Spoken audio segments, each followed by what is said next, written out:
ನಮಸ್ಕಾರ. ಅಚ್ಚರಿ ತನ್ನನ್ನು ಅಪ್ಪಿದರೂ ರಾಮ್ ಕೈಗಳು ಅವಳನ್ನು ಅಪ್ಪದೆ ಹೋದವು. ಅದು ಅವಳ ಅರಿವಿಗೆ ಬಂದಾಗ ಅವಳ ದುಃಖ ಇನ್ನಷ್ಟು ಹೆಚ್ಚಾಯಿತು. ಇದೇ ಕಾರಣಕ್ಕೆ ಅವನ ಬಳಿ ಕ್ಷಮೆ ಕೇಳುವ ಸಣ್ಣ ಪ್ರಯತ್ನವನ್ನು ಅವಳು ಮಾಡದೇ ಹೋಗಿತ್ತು. ಅವನನ್ನು ವರ್ಷಗಳ ಕಾಲ ತಿರಸ್ಕರಿಸಿದ ಹೆಣ್ಣಿಗೆ 2 ದಿನ ಅವನ ತಿರಸ್ಕಾರ ಸಹಿಸುವ ಶಕ್ತಿ ಇರಲಿಲ್ಲ. ಈಗಲೂ ಅವಳಿಗೆ ಅವನು ತನ್ನನ್ನು ಕ್ಷಮಿಸಿದ್ದಾನೋ ಅಥವಾ ಮಕ್ಕಳ ಸಲುವಾಗಿ ತನ್ನನ್ನು ಕಾಪಾಡಿಕೊಳ್ಳಲು ಬಂದಿದ್ದಾನೋ ಎಂದು ತಿಳಿಯದೆ ಹೋಯಿತು. ನನ್ನಿಂದಾದ ತಪ್ಪಿಗೆ ಇದೊಂದು ಸಲ ನನ್ನ ಕ್ಷಮಿಸಿ. ನನಗೆ ಮುಂಚಿನಂತೆ ನಿಮ್ಮ ಜೊತೆ ಜೀವನ ಮಾಡೋದಕ್ಕೆ ಒಂದೇ ಒಂದು ಅವಕಾಶ ಕೊಡಿರಾ ಎಂದು ಕೇಳಲು ಅವಳಿಗೆ ನಾಚಿಕೆಯಾಯಿತು. ಅವನು ತಮ್ಮಿಬ್ಬರ ಸಂಬಂಧದಲ್ಲಿ ಮೂಡಿರುವ ಬಿರುಕನ್ನು ಅಳಿಸಿ ಹಾಕಲು ಎಷ್ಟೆಲ್ಲ ಪ್ರಯತ್ನ ಮಾಡಿದ. ಹಾಗೆಲ್ಲ ತಾನು ಎಷ್ಟರ ಮಟ್ಟಿಗೆ ಅಹಂಕಾರ ತೋರಿಸಿದ್ದೀನಿ ಎನ್ನುವುದು ಸ್ಮೃತಿಯಲ್ಲಿ ಸುಳಿದಾಗ ಅವನನ್ನು ಬಳಸಿದ್ದ ಕೈಗಳ ಹಿಡಿತ ಸಡಿಲವಾಯಿತು. ಅವನಿಂದ 2 ಹೆಜ್ಜೆ ದೂರ ಸರಿದವಳು ಕಣ್ಣಿನಿಂದ ಪಟಪಟನೆ ಹುರುಳುತ್ತಿದ್ದ ಹನಿಗಳನ್ನು ಮುಖ ತಿರುಗಿಸಿ ಒರೆಸಿಕೊಂಡಳು. ಸಾರಿ ರಾಮ್, ನಮ್ಮಿಬ್ಬರ ನಡುವೆ ಇದ್ದ ಸಂಬಂಧ ನಾನೇ ಮುರಿದು ಈಗ ನಿಮ್ಮ ಜೊತೆ ನನ್ನ ಲಿಮಿಟ್ ಕ್ರಾಸ್ ಮಾಡ್ತಿದ್ದೀನಿ. ಐ ಆಮ್ ಸೋ ಸಾರಿ ಎಂದು ದನಿಯಲ್ಲಿ ಸಹಜತೆ ತುಂಬಿ ನುಡಿದ ಅಚ್ಚು. ಸರಿ ಬನ್ನಿ ಮನೆಗೆ ಹೋಗೋಣ ಎಂದು ಅಲ್ಲಿಂದ ಹೊರಟಳು. ಅವಳನ್ನು ದೀನವಾಗಿ ದಿಟ್ಟಿಸಿದ ರಾಮ್. ಪದೇ ಪದೇ ಈ ರೀತಿ ನನ್ನ ಒಂಟಿ ಮಾಡಿ ಹೋಗೋದು ಅಭ್ಯಾಸ ಆಗಿ ಹೋಯ್ತಲ್ವ ಅಚ್ಚರಿ ನಿಮಗೆ ಎಂದು ಗಂಟಲು ಬಿಗಿದು ಪ್ರಶ್ನೆ ಮಾಡಿದಾಗ ಅವಳ ಹೆಜ್ಜೆಗಳು ಸ್ತಬ್ಧವಾದವು. ಕ್ಷಮೆ ಕೇಳುವುದಕ್ಕೆ ಮುಖ ಇಲ್ಲ. ನೀವು ಕ್ಷಮಿಸುವ ದೊಡ್ಡ ಮನಸ್ಸು ಮಾಡ್ತಿರೋ ಇಲ್ವೋ ಅದು ಗೊತ್ತಿಲ್ಲ. ಇನ್ನೇನು ಮಾಡಲಿರಾ ಎಂದು ಅವನ ಮುಖ ನೋಡದೆ ಪ್ರಶ್ನೆ ಮಾಡಿದಳು ಅಚ್ಚರಿ. ಒಂದು ಸಲ ಕ್ಷಮೆ ಕೇಳಿ ನೋಡಬೇಕಲ್ವಾ ಎಂದು ತನ್ನ ತೀರ ಸನಿಹ ಅವನ ದನಿ ಕೇಳಿ ಬಂದಾಗ 2 ಕೈಯಿಂದ ಮುಖ ಒರೆಸಿಕೊಂಡಳು. ನಿಮ್ಮ ಕ್ಷಮೆ ಸಿಗುತ್ತೆ ಅನ್ನೋದೇ ಆದರೆ 1000 ಸಲ ಆದರೂ ನಾನು ಕ್ಷಮೆ ಕೇಳೋದಕ್ಕೆ ರೆಡಿ ಇದ್ದೀನಿ ಎಂದು ದೀನವಾಗಿ ನುಡಿದಳು. ಮತ್ತೆ ಕ್ಷಮೆ ಕೇಳಬೇಡಿ, ಇಲ್ಲಾಂದರೆ ನಾನು ಕ್ಷಮಿಸ್ತೇನೋ ಇಲ್ವೋ ಅಂತ ಹೇಗೆ ಗೊತ್ತಾಗುತ್ತೆ ನಿಮಗೆ ಎಂದಿದ್ದ ರಾಮ್ಗೆ ಇದನ್ನು ಮುಂದುವರಿಸುವ ಯಾವುದೇ ಆಲೋಚನೆ ಇರಲಿಲ್ಲ. ಅವನ ಮುಂದೆ ಕುಸಿದು ಕುಳಿತ ಅಚ್ಚರಿ. ಮತ್ತು ಯಾವತ್ತೂ ನಾನು ಇಂಥ ತಪ್ಪು ಮಾಡೋದಿಲ್ಲ, ಇದೊಂದು ಸಲ ಕ್ಷಮಿಸಿ ಬಿಡಿ ರಾಮ್ ನನ್ನನ್ನು ಎಂದು ಕೈ ಮುಗಿದು ತುಂಬಿದ ಕಣ್ಣುಗಳಿಂದ ಅವನನ್ನು ದಿಟ್ಟಿಸಿದಳು. ಅವನ ಹೃದಯ ದ್ರವಿಸಿ ಹೋಯಿತು. ಅಚ್ಚರಿ, ಏನು ಮಾಡ್ತಿದ್ದೀರಾ ಹೇಳಿ ಮೇಲೆ ಎಂದು ಅವಳ ಭುಜ ಹಿಡಿದು ಮೇಲೆಬ್ಬಿಸಿದ ರಾಮ್. ಅವನ ಗುಣ ಎಂಥ ಅದು ಎಂದು ತಿಳಿದು ಕೂಡ ತಾನು ಅವನ ಸಾವು ಬಯಸುವಷ್ಟು ತನ್ನ ಮನಸ್ಸನ್ನು ನಿಷ್ಠರವಾಗಿ ಬಿಟ್ಟಿತ್ತಲ್ಲ ಎಂದು ನೆನೆದಳು. ನಿಮ್ಮ ಕಾಲು ಹಿಡಿದು ಬೇಕಾದರೂ ಕ್ಷಮೆ ಕೇಳ್ತೇನೆ ರಾಮ್, ನನ್ನ ಕ್ಷಮಿಸಿ, ಮತ್ತು ನನಗೆ ನಿಮ್ಮ ಜೊತೆ ಬದುಕುವುದಕ್ಕೆ ಒಂದು ಅವಕಾಶ ಮಾಡಿಕೊಡಿ ಎಂದು ಅವನೆದೆಯಲ್ಲಿ ಮುಖ ಹುದುಗಿಸಿ ಜೋರಾಗಿ ಹತ್ತು ಬಿಟ್ಟಳು ಅಚ್ಚರಿ. ಅವನು ಯಾರಿಗೂ ಅನ್ಯಾಯ ಮಾಡಿಲ್ಲ. ಅವನು ಹೊರಗಡೆ ಕಾಣುವಷ್ಟೇ ಶುದ್ಧ ಮತ್ತು ನಿಷ್ಠೆ ಅವನೆದೆಯಲ್ಲೂ ಇದೆ ಎಂದು ತಿಳಿದಾಗಿನಿಂದ ಸಮಯ ಹಿಂದೆ ಸರಿದು ಬಿಟ್ಟರೆ ನಾನು ಮತ್ತೆ ತನ್ನವನ ಜೊತೆ ಖುಷಿಯಿಂದ ಈ ಜನ್ಮವನ್ನು ಸವೆಸಬಹುದಲ್ವಾ ಎಂದು ಅವಳ ನೊಂದ ಮನಸ್ಸು ಅದೆಷ್ಟು ಸಲ ಬೇಡಿಕೊಂಡಿತ್ತೇನೋ. ಅವಳನ್ನು ಗಟ್ಟಿಯಾಗಿ ಅಪ್ಪಿದ ರಾಮ್ ಅವಳ ತಲೆಗೆ ಮುತ್ತಿಟ್ಟು, ಬಿಟ್ಟು ಬದುಕು ಆಗಿದ್ದರೆ ನೀವೇ ಬೇಕು ಅಂತ ಆಟ ಮಾಡಿ ಮದುವೆ ಆಗ್ತಿರ್ಲಿಲ್ಲ ನಾನು ಅವತ್ತು ಎಂದನು. ಆದರೆ ಅಚ್ಚರಿ, ನಾಳೆ ಅವರೇ ನಮ್ಮ ನಗು ನೆಮ್ಮದಿ ನಮ್ಮ ಮುಂದಿನ ಜೀವನ ಅಂತ ನಂಬಿದಾಗ ಅವರೇ ನಮ್ಮನ್ನು ಅರ್ಥ ಮಾಡಿಕೊಳ್ಳದೆ ಹೋದರೆ, ಅವರೇ ನಮ್ಮ ಮನಸ್ಸಿಗೆ ನೋವು ಮಾಡಿದರೆ ಎಷ್ಟು ನೋವು ಆಗುತ್ತೆ ಅಂತ ನಿಮಗೆ ಅರ್ಥವಾಗ್ತಿದೆ ಅಲ್ವಾ ಎಂದು ಅವಳ ಮೇಲಿನ ಹಿಡಿತ ಬಿಗಿ ಮಾಡಿ ವೇದನೆಯಿಂದ ಕೇಳಿದನು. ಅಚ್ಚರಿ ವಿಷಯದಲ್ಲಿ ಅವನ ಮನಸ್ಸು ತುಂಬ ದುರ್ಬಲವಾಗಿ ಬಿಟ್ಟಿತ್ತು. ಹಾಗಾಗಿ ಇಷ್ಟೆಲ್ಲ ಆದರೂ ತಾನು ಅವಳಿಂದ ದೂರ ಹೋಗಬೇಕು ಎಂದು ಮನಸ್ಸನ್ನು ಎಷ್ಟೇ ಕಟುವಾಗಿಸಿದರೂ ಮತ್ತೆ ಮತ್ತೆ ಸೋತು ಹೋಗುತ್ತಿದ್ದನು. ಅವನ ಮನಸ್ಸು ಅವಳ ಹೆಸರನ್ನೇ ಕನವರಿಸುವಷ್ಟು ಅಗಾಧ ಒಲವು ಅವಳಿಗೆ ಅವನ ಮೇಲಿತ್ತು. ಸಾರಿ ರಾಮ್, ಬೇಕಿದ್ರೆ ಇಡೀ ಜಗತ್ತಿನ ಮುಂದೆ ಮಂಡಿಯೂರಿ ನಾ ಕ್ಷಮೆ ಕೇಳುವುದಕ್ಕೆ ರೆಡಿ ಇದ್ದೀನಿ ಎಂದವಳು. ಅದಾಗಲೇ ಆ ಕೆಲಸ ಮಾಡಿದ್ದು ಆಗಿತ್ತು. ಹಾಗಾಗಿ ಅವಳ ಮೇಲೆ ಹಠ ಅಥವಾ ಅಸಮಾಧಾನ ಸಾಧಿಸಲು ಅವನಿಂದ ಸಾಧ್ಯವಾಗಲಿಲ್ಲ. ತನ್ನೆದೆಯಲ್ಲಿ ಅಡಗಿದ್ದ ಮೊಗವನ್ನು 2 ಕೈಗಳಿಂದ ಬೊಗಸೆಯಲ್ಲಿ ತುಂಬಿಕೊಂಡವನು ಮತ್ತೆ ಯಾವುದೇ ಪರಿಸ್ಥಿತಿ ಬಂದರೂ ಈ ರೀತಿ ಹುಚ್ಚಾಗಿ ಯೋಚನೆ ಮಾಡಿಬಿಟ್ಟು ಹೇಗೋ ನಿರ್ಧಾರ ಮಾಡುವುದಿಲ್ಲ ಅಲ್ವಾ ಎಂದವಳ ಕಣ್ಣಲ್ಲಿ ಕಣ್ಣಿಟ್ಟ ಪ್ರಶ್ನೆ ಮಾಡಿದನು. ಅವನ ದನಿ ಈ ಬಾರಿ ಗಂಭೀರವಾಯಿತು. ಯಾವುದಕ್ಕೂ ಒಂದು ಮಿತಿ ಇರಬೇಕಲ್ವಾ. ತುಂಬಿ ಹರಿಯುತ್ತಿದ್ದ ಕಣ್ಣುಗಳಿಂದ ಅವನ ಮುಖ ನೋಡಿದ ಅಚ್ಚು. ಸಾವು ಅನ್ನುವ ಒಂದು ಶಕ್ತಿ ಮುಂದೆ ಮಾತ್ರ ಸೋತು ನಿಮ್ಮನ್ನು ಒಂಟಿ ಮಾಡಿ ಹೋಗ್ಬೋದು, ಇಲ್ಲಾಂದರೆ ಈ ತಾರಕ್ ರಾಮ್ನ ಯಾವತ್ತೂ ಬಿಟ್ಟು ಹೋಗೋದಿಲ್ಲ ಎಂದಳು. ಅವಳ ಮಾತಿಗೆ ಅವನ ಕಣ್ಣುಗಳು ಖುಷಿಯಿಂದ ಅನಿಗೂಡಿದವು. ಮನಸ್ಸು 4 ವರ್ಷಗಳ ನಂತರ ನೆಮ್ಮದಿಯನ್ನು ಇಟ್ಟಿಸಿರು ಬಿಟ್ಟಿತ್ತು. ಅವನ ಕಣ್ಣಲ್ಲಿ ಕಣ್ಣೀರು ಕಂಡು ಸಂಕಟಪಟ್ಟ ಅಚ್ಚು. ರಾಮ್ ಪ್ಲೀಸ್ ಎಂದು ಗಲ್ಲದ ಮೇಲೆ ಜಾರುತ್ತಿದ್ದ ಹನಿಯನ್ನು ಒರೆಸಿದಳು. I love you Tarak Ram ಅಂತ ಜೋರಾಗಿ ಹೇಳಿ ಎಂದವನ ದನಿ ಮೃದುವಾಯಿತು. I love you Tarak Ram, I need always you ಎಂದು ಜೋರಾಗಿ ಕೂಗಿ ಹೇಳಿದ ಅಚ್ಚರಿ ಅವನ ಹಣೆಗೆ ದೀರ್ಘವಾಗಿ ಚುಂಬಿಸಿದಳು. ರಾಮ್ ಇಷ್ಟು ಬೇಗ ತನ್ನ ಕ್ಷಮಿಸಿದ್ದು ಕಂಡು ಅವಳ ಮನಸ್ಸು ಭಾವುಕತೆಯಿಂದ ದ್ರವಿಸಿ ಹೋಗಿತ್ತು. I hope this special bond between us will never end ಎಂದು ಅವಳ ಕಡೆ ದೀರ್ಘ ನೋಟ ಬೀರಿದ ರಾಮ್ಗೆ, ಪ್ರಾಮಿಸ್ ರಾಮ್, ಮತ್ತು ಯಾವತ್ತೂ ನಾನು ನಿಮ್ಮಿಂದ ದೂರ ಹೋಗೋದಿಲ್ಲ ಎಂದು ಪ್ರಾಮಿಸಿಂಗ್ ಟೋನ್ನಲ್ಲಿ ನುಡಿದು ಮತ್ತೆ ಅವನದೆಯಲ್ಲಿ ಹುದುಗಿದಳು. ಖುಷಿಯಿಂದ ಮತ್ತೆ ಮತ್ತೆ ತುಂಬಿ ಬರುತ್ತಿದ್ದ ಕಣ್ಣುಗಳನ್ನು ಹೆಬ್ಬೆರಳಿನಿಂದ ಹೊರಸಿ ಐ ಲವ್ ಯು ಟೂ ಮುದ್ದು ಎಂದ ಅವನು ಅವಳ ಹಣೆಗೆ ಪ್ರೀತಿಯಿಂದ ಮುತ್ತಿಟ್ಟನು. ನಮ್ಮ ನಡುವಿದ್ದ ಮನಸ್ತಾಪಗಳನ್ನೆಲ್ಲ ಮರೆತು ಕೊನೆಗೂ ಒಂದಾಗಿದ್ದರು ಅಚ್ಚು ಮತ್ತು ರಾಮ್. ಇಷ್ಟು ದಿನ ಅವನ ಜೊತೆ ಮಾತಾಡಲು ವಿಷಯವೇ ಇಲ್ಲ ಎನ್ನುವಂತಿದ್ದ ಅವನ ಮನಸ್ಥಿತಿ ಈಗ ಸಂಪೂರ್ಣವಾಗಿ ಬದಲಾಗಿತ್ತು. ಅವನ ಜೊತೆ ತುಂಬ ಮಾತಾಡುವುದಿತ್ತು ಅವಳಿಗೆ.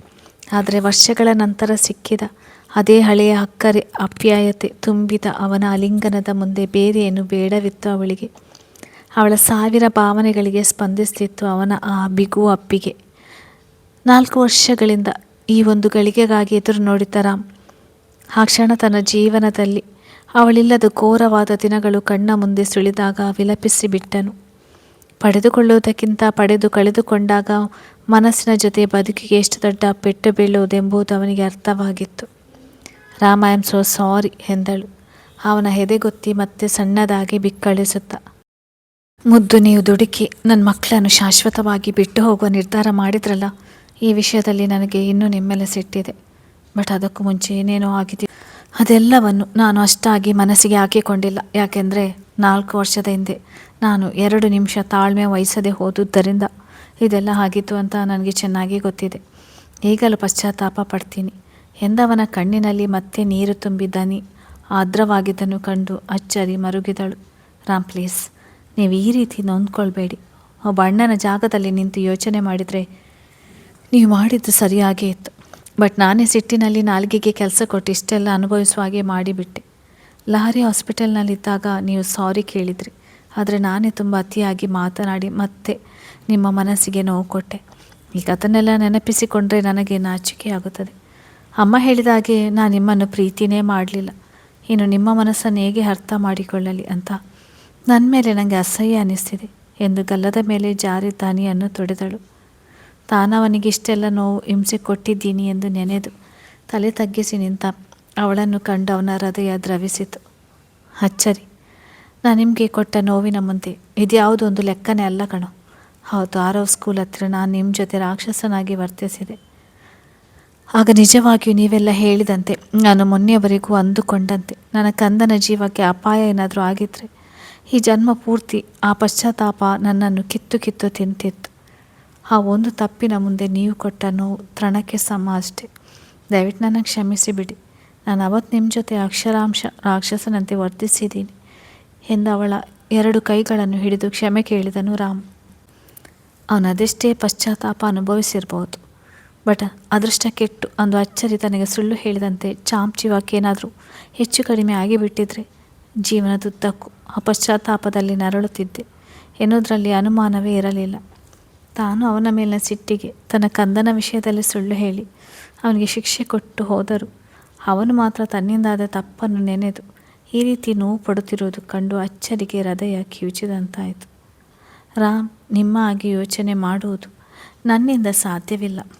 ಬಟ್ ಇಲ್ಲಿಯವರೆಗೂ ನಮ್ಮ ಲೈಫ್ನಲ್ಲಿ ಏನೇನು ಆಗಿದೆಯೋ ಅದೆಲ್ಲವನ್ನು ಮರೆತು ನಾವು ನಮ್ಮ ಮಕ್ಕಳ ಜೊತೆ ಹೊಸ ಲೈಫ್ ಶುರು ಮಾಡೋಣ ಎಂದು ಮನವಿ ಮಾಡಿದಳು.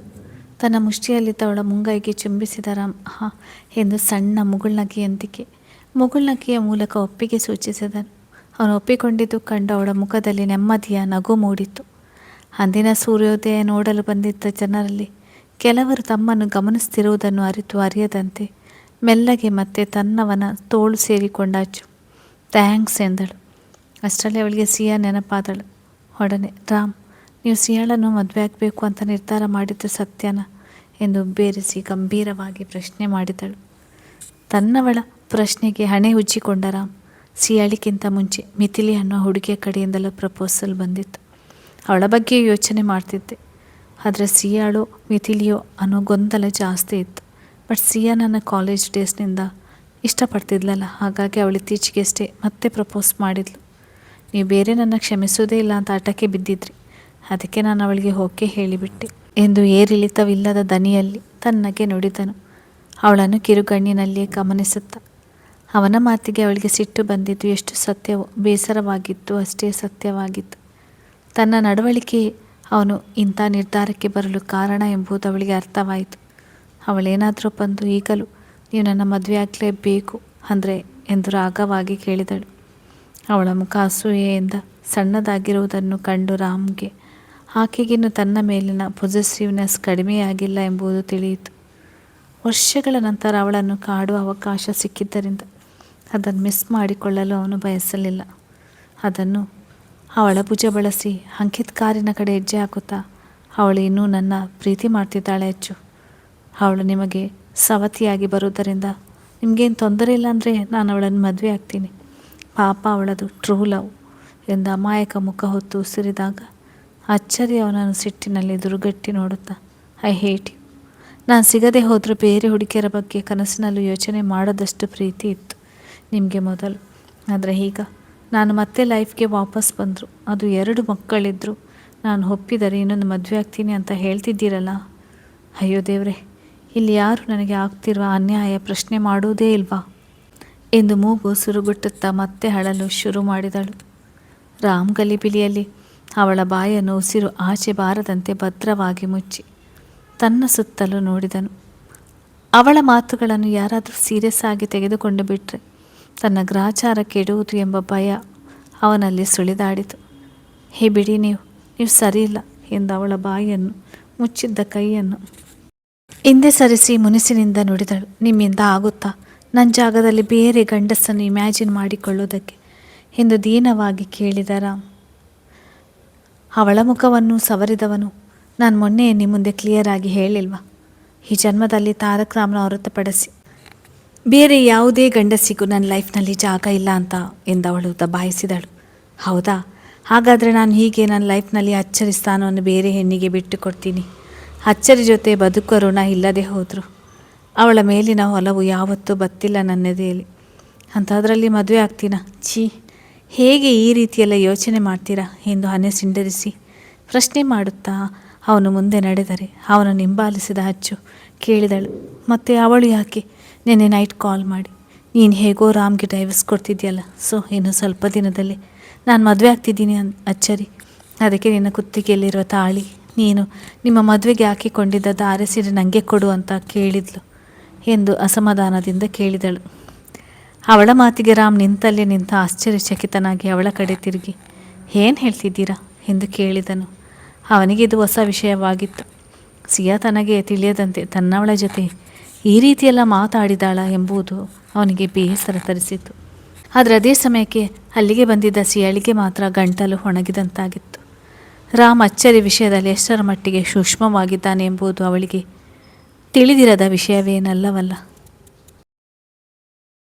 ತಾನು ನೆನ್ನೆ ರಾತ್ರಿ ಅಚ್ಚರಿಯ ಭಾವನೆಗಳ ಜೊತೆ ಆಟವಾಡಿದ್ದು ರಾಮ್ಗೆ ತಿಳಿದು ಹೋಯಿತು ಎಂದು ಸಿಯಾಳಿಗೆ ಖಾತ್ರಿಯಾಗಿ ಸಣ್ಣದಾಗಿ ಬೆವರುತ್ತಿದ್ದಳು. ಮೊದಲೇ ರಾಮ್ ತನ್ನನ್ನು ಮದುವೆಯಾಗಲು ಒಪ್ಪಿದ್ದಾನೆ ಎಂದು ಸುಮ್ಮನೆ ಮನೆಯಲ್ಲಿ ಗದ್ದಲ ಶುರು ಮಾಡಿದ್ದಳು ಸಿಯಾ. ಈ ಕಾರಣಕ್ಕೆ ರಾಮ್ ಅವಳ ಮೇಲೆ ಅಸಮಾಧಾನಗೊಂಡಿದ್ದನು.